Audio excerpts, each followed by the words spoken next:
So picture this. It's 2007, and an independent creator basically bypasses a massive multi-million-dollar studio system. Right. And she does it by setting up this really rudimentary website and just, asking the internet for exactly $5,000. Which, I mean, sounds exactly like a modern Patreon campaign, right? Yeah. Or like a Kickstarter project. Exactly. It sounds totally normal to us today, but you have to remember, this was 2007. Oh, wow. Yeah. That is early. Right. I mean, social media as we understand it barely even existed. The iPhone had literally just been announced. Wow. And this creator, she wasn't funding some tech gadget or an indie film or like a video game. She was a top-tier performer in the mature entertainment industry, and she was funding a cosmetic procedure for her own career. It is honestly crazy to think about the foresight there. It really is. So welcome to today's deep dive. We are so thrilled you are joining us today because we are exploring the career of a performer who just completely defied all the traditional blueprints of a highly controversial field. Yeah, she essentially predicted the modern creator economy. She really did. And what we are looking at here is, well, it's a masterclass in professional autonomy and media strategy, especially when you set it against the backdrop of an industry that traditionally prefers its talent to be, very easily categorized. Oh, for sure. Easily categorized, easily controlled. Exactly. And highly dependent on corporate distribution. Totally. So we were talking about Alita Nicole Lilly, who the world would come to know by her professional moniker, Amber Peach. Right. Born in Mobile, Alabama in 1983, she carved out an incredibly prolific career in films for mature audiences. And, our mission for this deep dive is to synthesize the biographical data, the industry reviews, and all those encyclopedic entries that you shared with us. Yeah, we really want to dig into the actual business mechanics of her career today. Exactly. And just to set the tone, we want to look at this very neutrally and respectfully.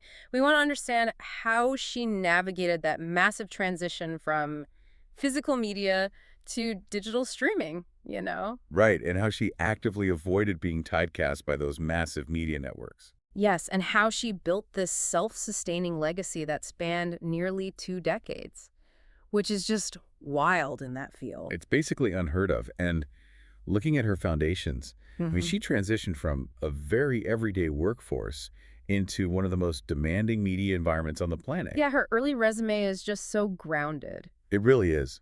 Before she ever stepped onto a professional studio set, she was working at a local library. Which I love. Right. And she spent time working the register at fast food chains like Burger King, KFC, and Taco Bell. And she also worked as an exotic dancer. Okay, let's unpack this, because those early jobs, they are actually crucial to understanding her later business acumen, I think. Oh, absolutely. Because, working at fast food chains teaches you the absolute grind of shift work and customer service, right? You really learn how to deal with people. You learn hustle, for sure. But then working as an exotic dancer is basically a crash course in direct-to-consumer monetization. That is a really great way to put it. Because you were out there on the floor and you were learning how to read a room, understanding tipping economies, right? And figuring out how to directly extract value from an audience. And doing it without a massive corporate distributor standing in the middle and taking a cut. Exactly. You are your own business. And that direct audience interaction, it clearly gave her a tremendous amount of confidence when she formally entered the mature entertainment industry at age 20. Right, which was in 2003. Yeah, 2003. And the era is super important here, In 2003, we were still at the absolute height of the DVD era. Oh man, blockbuster days. Physical media was king. Yes. So the standard entry pipeline for newcomers in this field was highly, highly managed by agencies and studios. Right, they had a very specific formula. They did. The typical protocol was to take tentative early steps. Like a new performer would start with solo modeling, maybe some soft glamour photography. Just to kind of test the waters, right? Exactly. Let the studios slowly test their market viability before putting them in anything demanding. It's essentially a low-risk trial period for the corporations. They pay the talent a really low introductory rate, test the waters, and just treat them as an interchangeable commodity. Yeah, pretty much. But Amber, she completely ignored that pipeline. She skipped all those preliminary steps and just dove straight into highly specialized, intense genre work in her very first year. Which is such a bold move. Right. To put it in modern business terms, it's like she didn't launch a freemium consumer app. She skipped straight to selling a high-ticket, complex, enterprise software solution on literally day one. That is a perfect analogy. Or like a rookie athlete skipping the minor leagues completely. Yes, just walking up and demanding to play in the World Series immediately. What's fascinating here is how that bypass fundamentally altered her starting valuation. Oh, how so? Well, by refusing to participate in that low-tier entry work, she sent a huge signal to the studios. She basically told them, I am already a premium asset. Right, she framed her own worth. Exactly. She initiated a quick flurry of movies in 2003, and she instantly engaged in the kind of complex, high-demand scene work that usually takes performers years of negotiation to reach. Years of just building comfort, improving themselves. Right. Yeah. Because she bypassed the entry-level stuff, she anchored her value incredibly high right out of the gate. And the broader industry definitely took notice immediately. I mean, the sources detail this staggering rise. Oh, it was meteoric. By the end of 2005, so that's less than 24 months after her debut, she was working with the absolute biggest studios and networks in the entire business. It really was a massive roster of top-tier production companies, all actively competing to secure her contracts. And that early momentum culminated in some major critical recognition, too. The sources specifically highlight her breakout role in a notable 2005 pirate-themed parody film. Oh yeah, that one was huge. It was. To contextualize this for you, that specific project was an enormous high-budget production for the era. It was a massive swing by the studio. Huge swing. And her performance in it earned her a major industry nomination for a group performance at the 2007 AVN Awards. Which are the Adult Video News Awards. Right, which is essentially the highest tier of industry recognition available. It's like the Oscars for that specific field. Yeah, exactly. So she arrives, skips the corporate testing phase, commands premium scene work, and secures top-tier award nominations in record time. It's an incredible start. But, you know, whenever an independent contractor finds rapid success in a very specific niche, the corporate machine naturally wants to capture that. Oh, absolutely. They want to replicate that success as safely as possible. Right. They want to put you in a very safe, very profitable little box. Which brings us to a major pivot point in her career strategy. She was basically fighting the algorithm before we even had a word for it. Right. Because of that rapid ascension, the industry aggressively tried to categorize her brand. They really did. The sources note that she developed a long-standing working relationship with a specific, highly prominent director in the space. Yeah, she appeared in at least 10 of his titles, starting around 2005, I think. And his films focused on very specific physical and thematic subgenres. Right.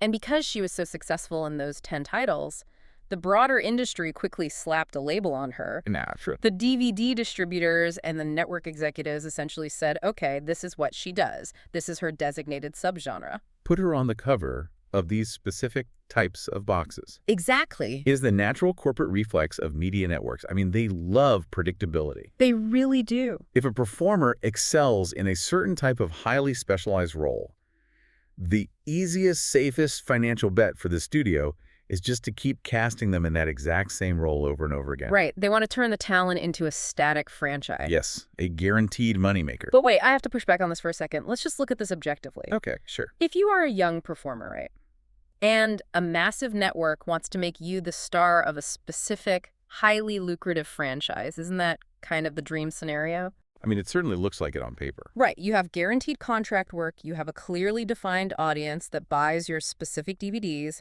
and you have top billing. Yeah, it's steady money. So why on earth would you rock the boat? Like, why refuse to specialize when that specialization is actively paying your bills? See, it is a totally valid question, and it highlights the exact trap that catches so many talented people in media. Oh, really? A trap? Absolutely. The inherent danger of typecasting, especially in films for mature audiences, is that your entire career lifespan becomes tethered to the popularity of one specific trend. Ah, I see. Right. If consumer tastes shift, or if the audience suddenly loses interest in that particular subgenre, and that is literally the only thing you are known for. Your career evaporates overnight. Exactly. You have no fallback. Oh, wow. Yeah, it's like if you build your entire modern career on one trending sound on TikTok, the moment that sound is out of style, the algorithm abandons you. Yes. That is a brilliant modern comparison. You just become a depreciating asset tied to a passing fad. Precisely the danger she recognized. So, to combat that depreciation, she actively sought out diverse casting. Which was probably super frustrating for the studios. Oh, I'm sure it was. Instead of putting all her professional stock into one single genre, like a risky, volatile meme stock. She treated her career like a highly diversified index fund. I love that. The sources detail how she deliberately moved to dispel the pigeonholing.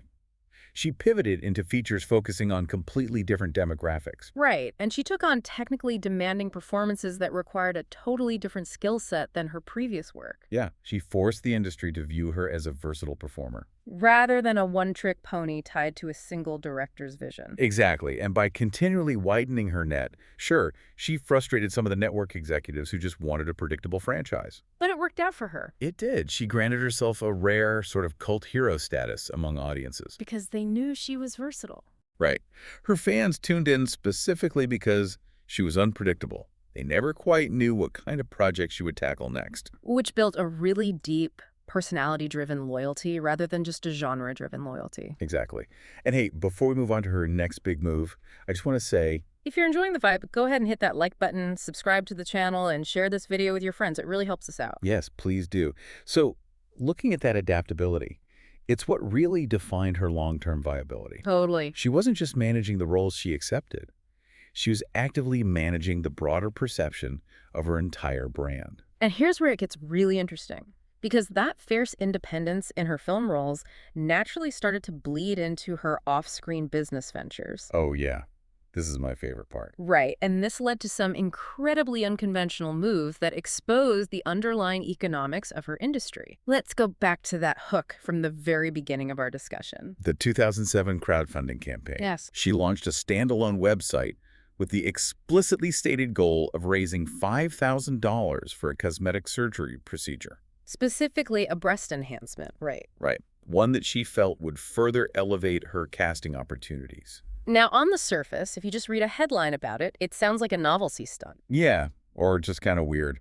But if we dig into the business mechanics of this, it is brilliant. First of all, why did she have to ask the internet for $5,000 in the first place? She was a top-tier performer working with the biggest studios in the world. And that is the crucial question. It exposes a very harsh industry reality of the DVD era. Which is what? Well, studio talent in the mature entertainment industry often worked for flat day rates, not back-end royalties. Oh, wow, so no residuals. Exactly. A performer might shoot a scene that goes on to sell millions of DVDs worldwide, generating massive revenue for the distributor.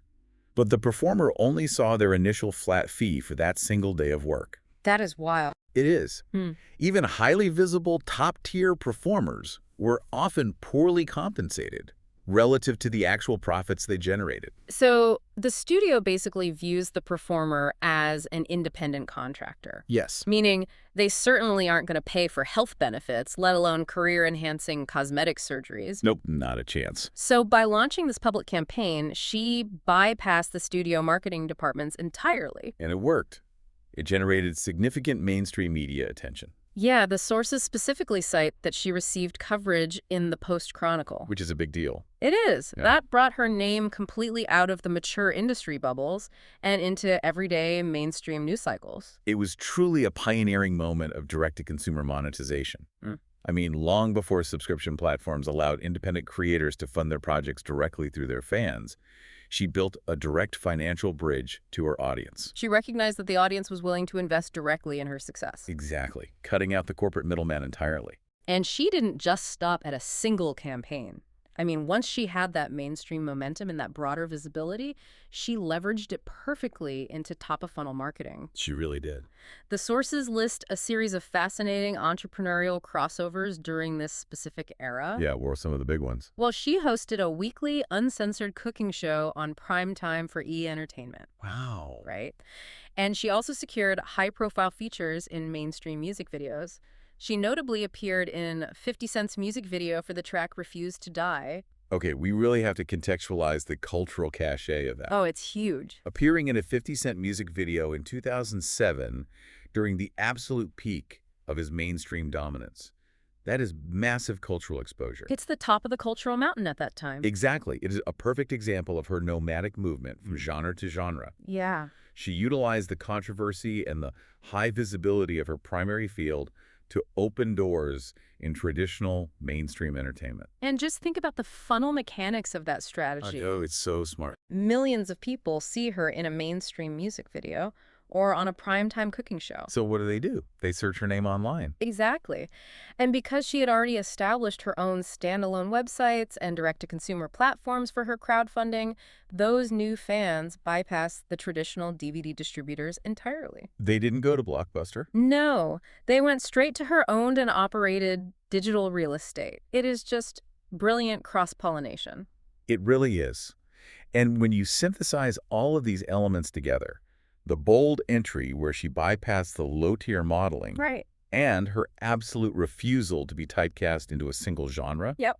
plus her forward-thinking direct-to-consumer business ventures, it all culminates in the defining characteristic of her career. Which is her staggering longevity. Exactly. Oh. If we connect this to the bigger picture, longevity in the mature entertainment industry is the ultimate anomaly. It really is. I mean, it's a field notorious for incredibly high turnover. Yes, the physical demands are extreme, and audience tastes shift rapidly.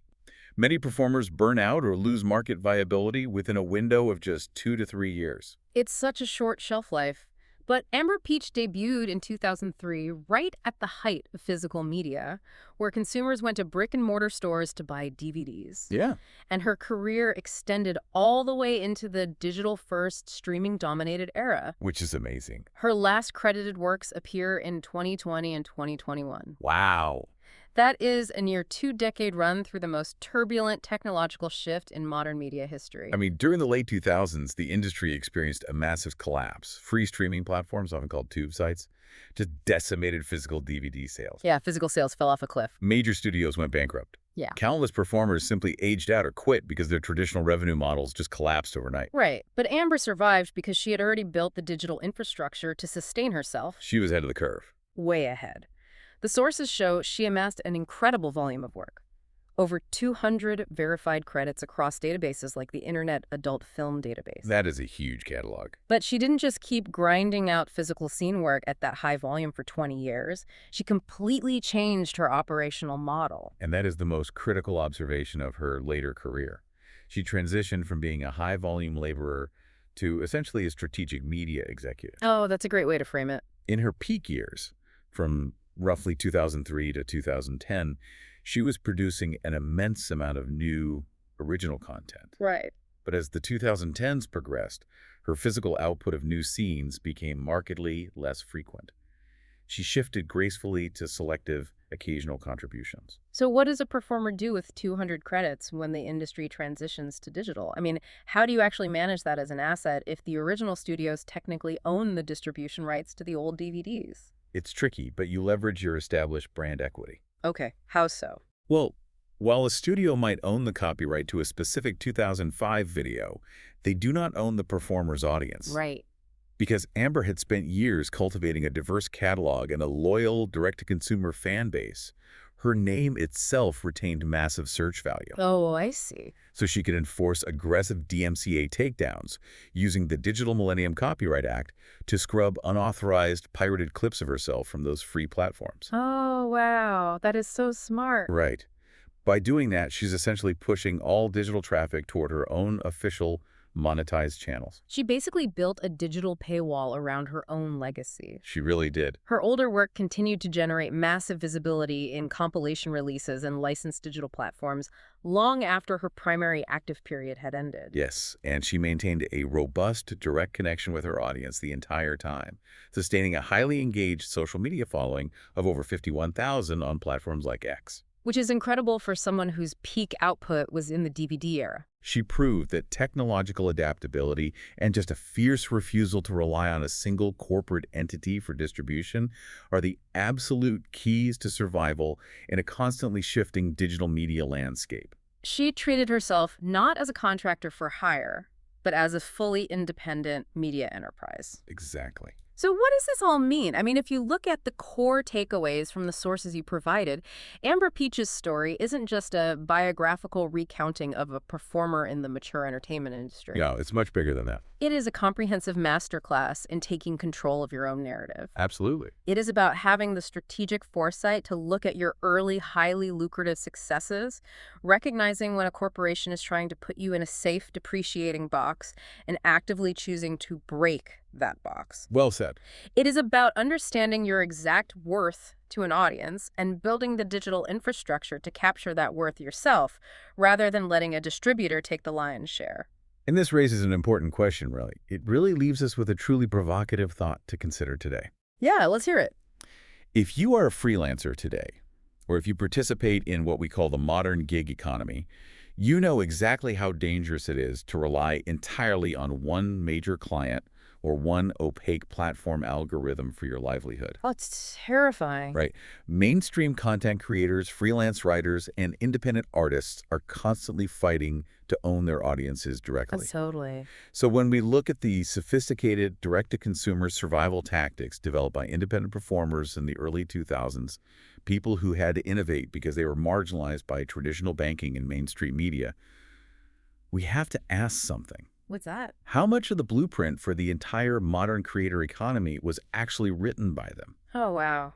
It really makes you rethink who the true pioneers of digital monetization actually were. It really does. Well, we want to thank you so much for joining us on this deep dive. Keep questioning the business narratives around you. Always look closely at the underlying mechanics of an industry, and we will see you next time.